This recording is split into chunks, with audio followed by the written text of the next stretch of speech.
Hi guys, welcome back to the shop. Hey, today I'm getting back on the TC125 boring job. As you recall, we bored it here a week or so ago. Today I'm starting the hone and the piston fit. We're using the Sunnen hone, and I've already got it down to just about zero so that the piston and the cylinder are almost the same. Got just a little bit further to go. So I've got to put the 2 to 2.5 thousandths clearance in. So it shouldn't take too long to get there, but let me get my gloves on and everything, and I'll show you where we're at now with the dial gauge, and then we'll continue on until we get it fit.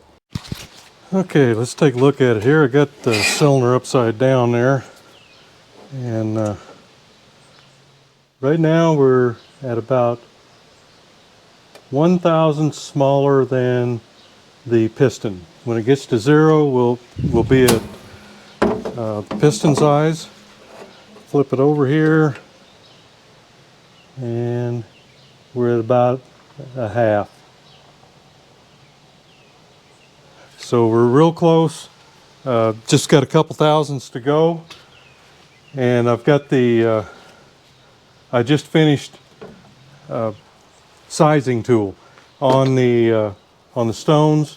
We're trying to keep those nice and flat, and you know, the cylinder is looking really nice already, and we're not even there yet, but you know, we had plenty to go, so there's no reason why it shouldn't be looking like it is really done. We've just got some more clearance to put into it. Okay, so let me get on with this. I think you can probably see better except for the dial gauge from this side because of the sun coming in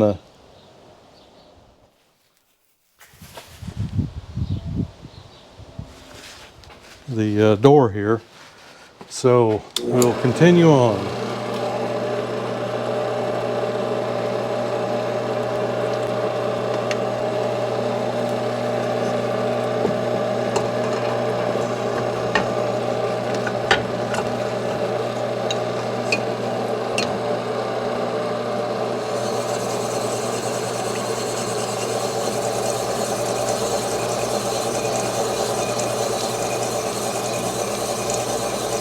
When we're doing this, you don't want to interject any kind of weird angles or anything into it. You want to try, all you're wanting to do is move the cylinder in and out. You don't want to be pushing down, you don't want to be sideways, none of this stuff. And we're pretty close, so you want to take it easy at this point. And I continue to go back and forth. That way it just keeps everything as true as we can. Truing sleeve, that's what that thing's called. I don't know, sometimes I just am at a loss of words for whatever reason. Probably my senior age.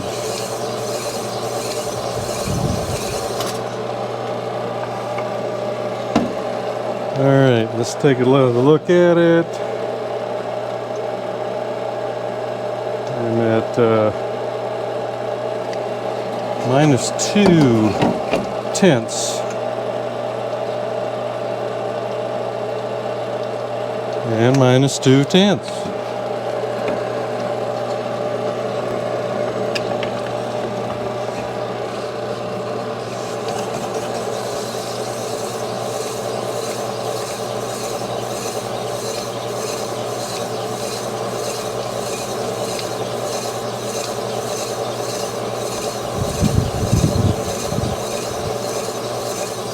And we're using 400 grit stones at this point. When you first start, you start with a 280. That removes metal pretty fast. I'm going to get that up there where I can see it. Yeah, there we go.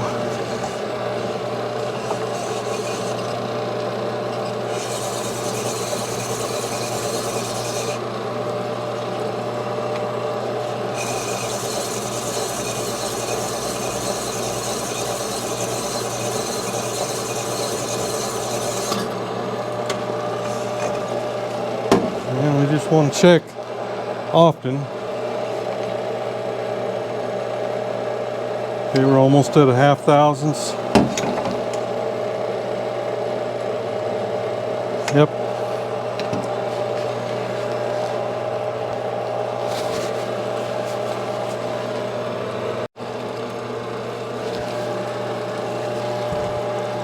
Okay, we're going to hit it again on with the truing sleeve. We're at 7/10,000ths clearance at this point.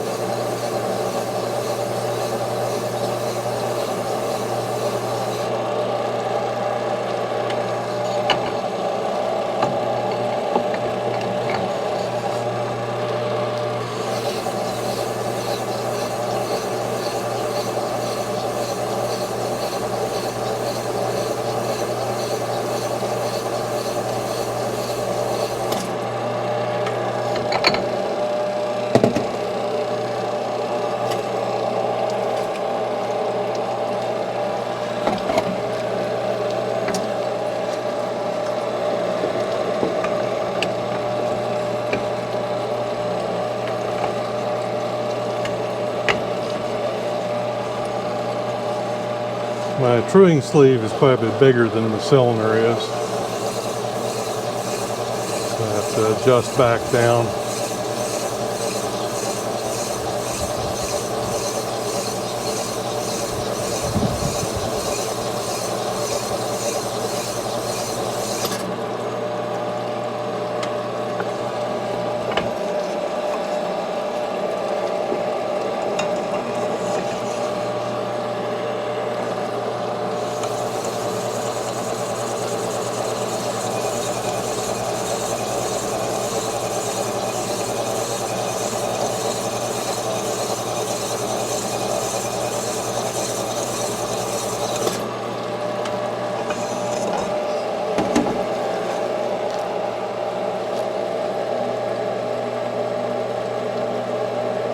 Nine ten thousandths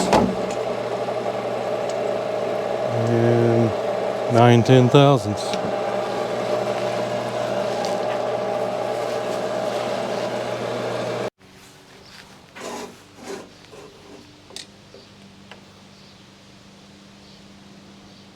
Okay, we're at about 1 6 10 thousandths.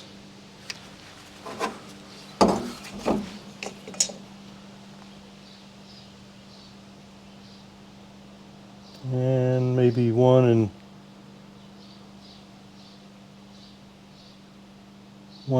5 10 thousandths. So we'll start the hone with the smaller end. Not much smaller. That's why you keep up with it. Just measure often, that way you can kind of compensate if you have to.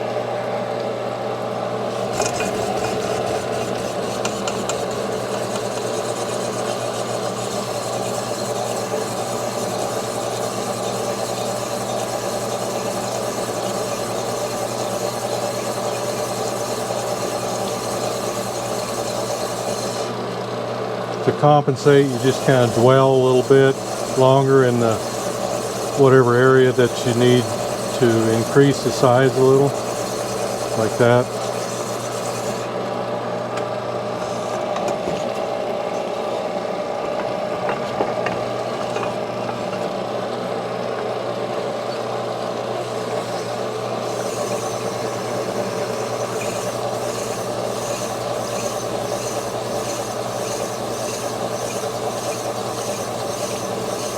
Need to go look. I think our target is about 2 2 10 thousandths is where I want to set it.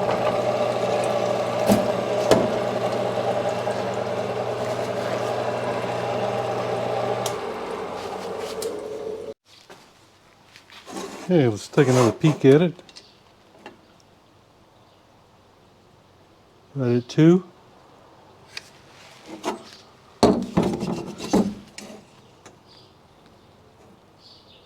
And right at 2. Our target is 2.4 to 2.8. I just went and checked. We'll be setting it at the closer to the 2.4. maybe a little bit less.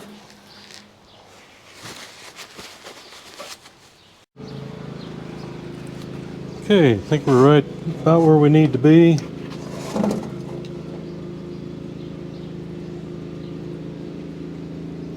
Two four, just a little less than 2.4.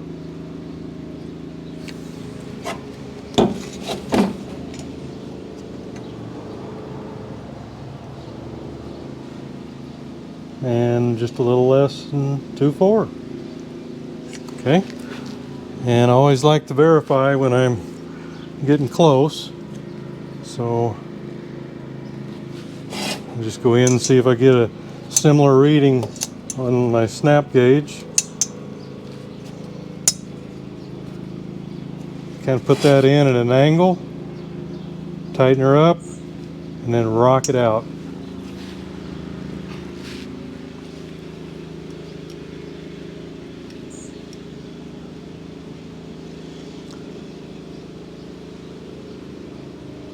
Okay, that's the piston size is 2.223, and we're at 2.5 and 2. So 2 and 2/10 on that one. Let me check that again. That's not quite what I'm looking for.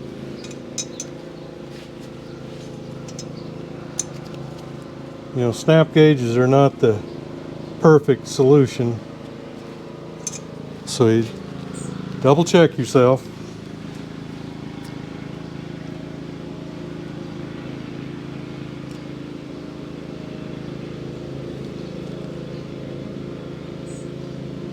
Yeah, 2.4. Yeah, so that's just, you got to be trying to be consistent, or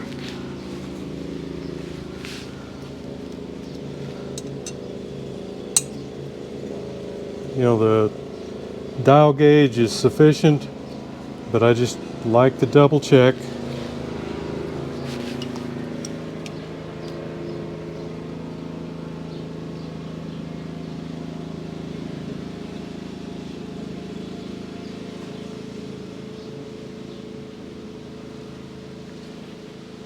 And 2.4.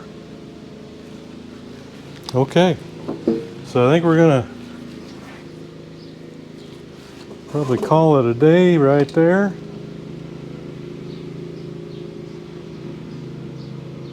$2.4 to $2.8 is what they're telling me in the book.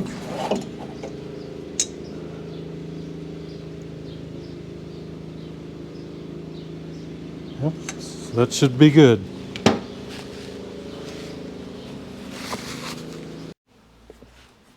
All right, guys. I think we're done here. We've just got to kind of finish the job.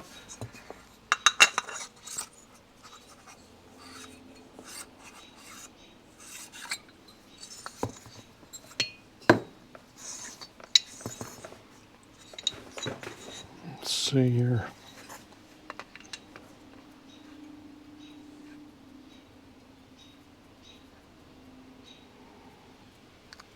Ended up at 2.4.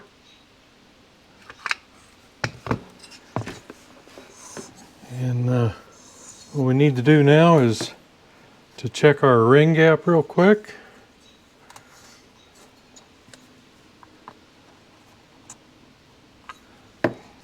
And I've already gone through this, and I'm getting a nice 13 thousandths, and it's 6 to 15, I think. Yeah, 6 to 15. So we're good on that one.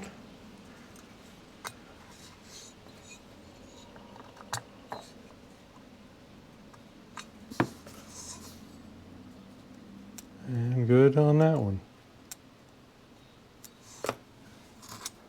So it should run real nice. And what we've got to do now is to go ahead and chamfer our ports. And again, the let's see, the top and the bottom of the port is all we need to worry about. The sides don't need don't need anything done to them because they're not catching on anything. It's they're in the direction of travel.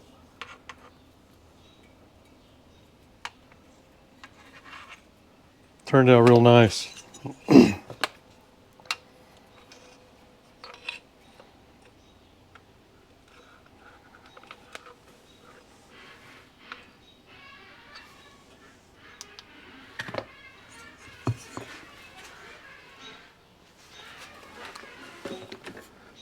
Okay, so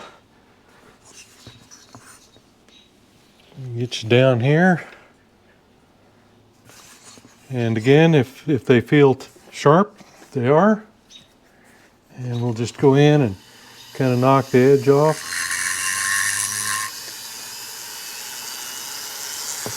And I'm using diamond burr to do this.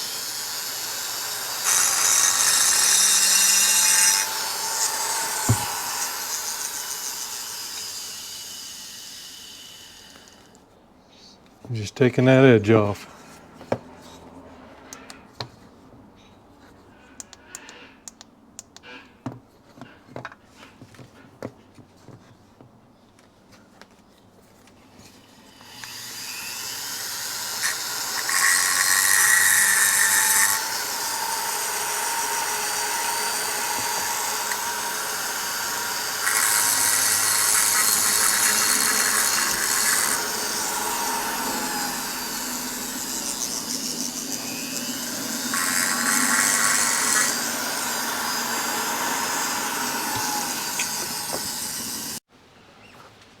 And once you get your ports done, don't forget your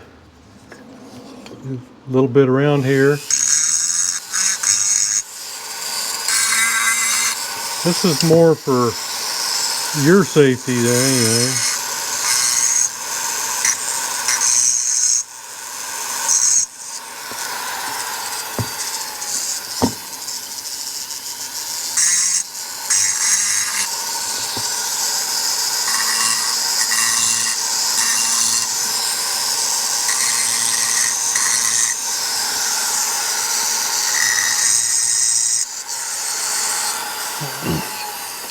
And just a little bit around the top.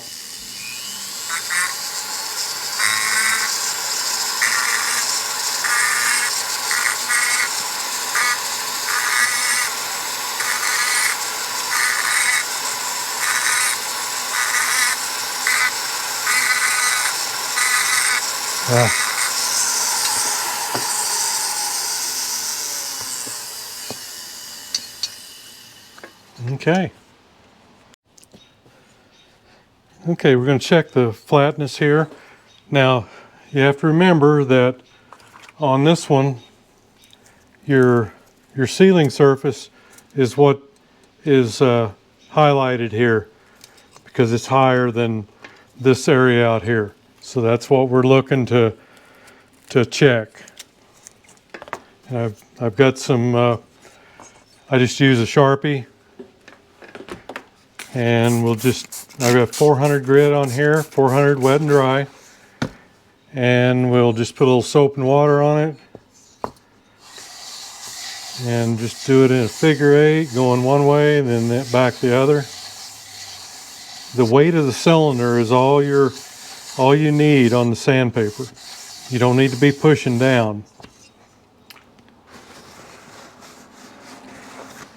That's pretty good. We'll just go ahead and clean it up. Cylinder shouldn't have any trouble sealing. I'm using a little surface plate here. It's actually made for this type of stuff. So it's guaranteed flatness to a certain amount. And in our, what we're using it for, it's not that critical. And before I got this, I've had this probably about 6 or 8 months. Before I used this surface plate, I used a piece of glass. And that's what you can do. Unless you want to buy one of these surface plates. And they're not very expensive. I want to say it was maybe $40, but the shipping is what really gets you because they're made of granite, and the shipping I want to say was $75. So that's the big player. Yeah, I'll just go ahead and finish this up a little bit. There's just a little bit there. He also sent along the cylinder head, so he wanted me to check that. Now this is a little different. You need to go ahead and highlight this whole area here because we don't want to check the flatness of the whole thing. It's not built like the cylinder is. Okay, so we'll give it a little check here and see how it's faring.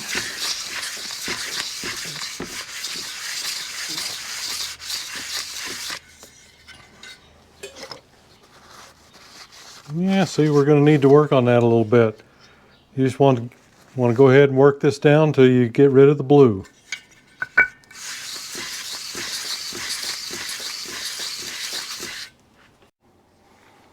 Okay, so there's the finished cylinder.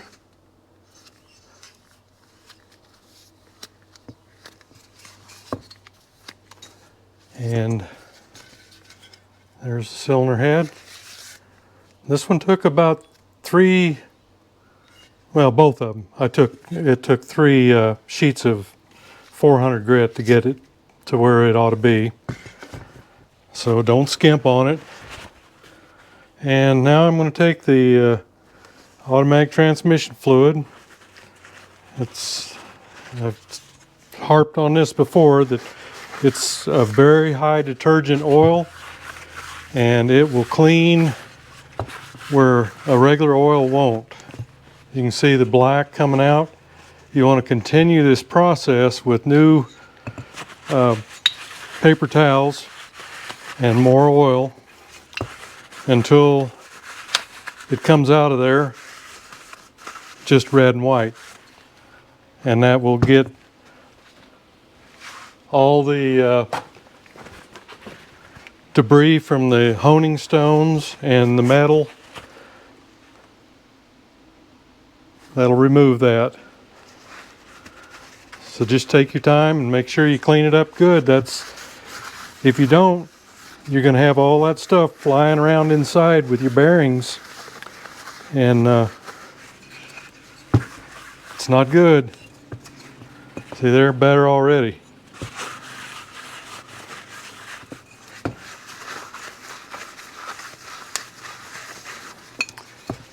And before I did this, I went through with hot soapy water, and then rinsed it in hot water, and then blew it dry real quick with compressed air.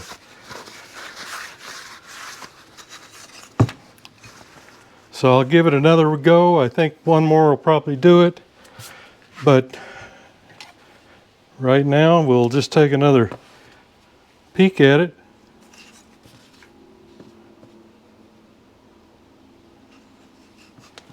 It's really hard to get the light so it's not blinding.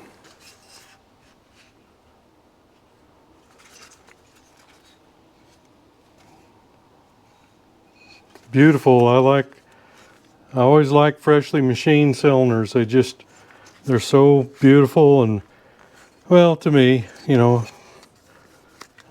I'm sure a girl wouldn't think so. They'd probably go, "Oh, that's nice."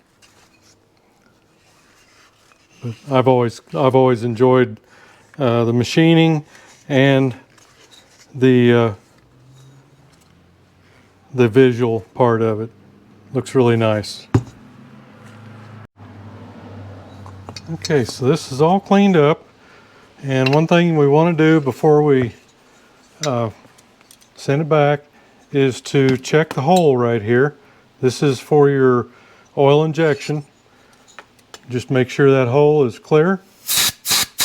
It is. I've got my finger in here, and you can, on the Suzukis, there's a little pipe sticking up there, a little brass pipe, and that's, you can feel the air coming through. So everything is tip-top shape. And I just took the piston in and washed it in hot soapy water and blew it dry.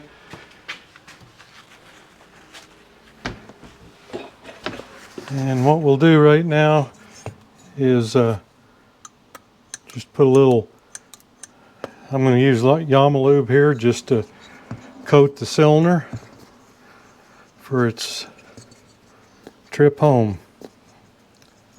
And we'll put a little out here on this too, just to keep flash rusting from.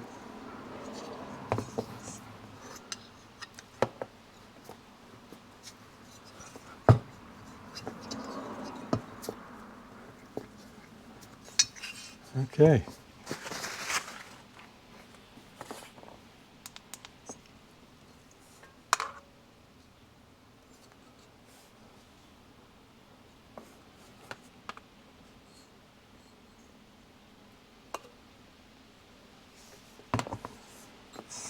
So I'll go ahead. I'm not sure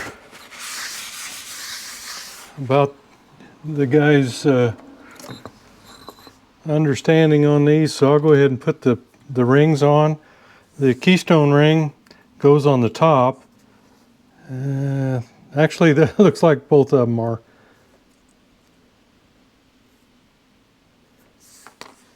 So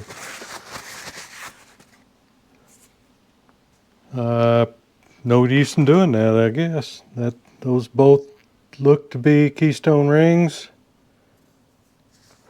They'll have a little bevel, but you want to pay attention to the writing on top of it. It says RN, I think, and then 50, and the 50 just means that it's half millimeter over, and any of the writing needs to go up. So the writing is here, so it needs to go up when you install it on the piston. So we're all ready for the trip back home. I'll get it boxed up and get it off to the gentleman. So there you have it, guys. Another cylinder bored and honed and piston fitted. The ring gap checks out, and it's ready to go on the machine. So hey, thanks for going along on the ride, and we'll see you next video.